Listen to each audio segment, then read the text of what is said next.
Thank you, President. Minister, the Israeli ambassador has the audacity to say that any loss of innocent life is a tragedy.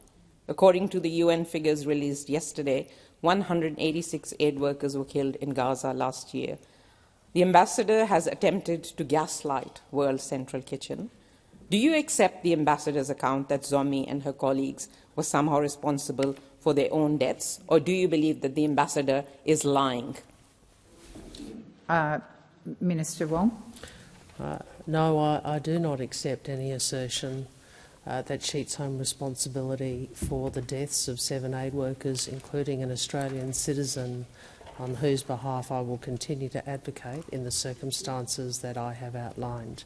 In relation to the Israeli ambassador, he does not speak for Australia, he speaks for the government of Israel. Senator Faruqi, second supplementary. Thank you, President.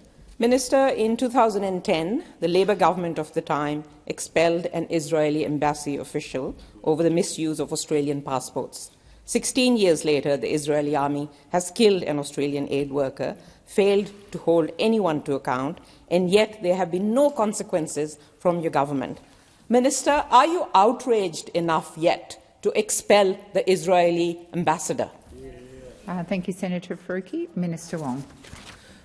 We maintain diplomatic relations with countries not as an endorsement, of others, and I think if a fair-minded assessment of what has happened over these last years, you would see that we have very different views to the government of Prime Minister Netanyahu, and Prime Minister Netanyahu has made that clear.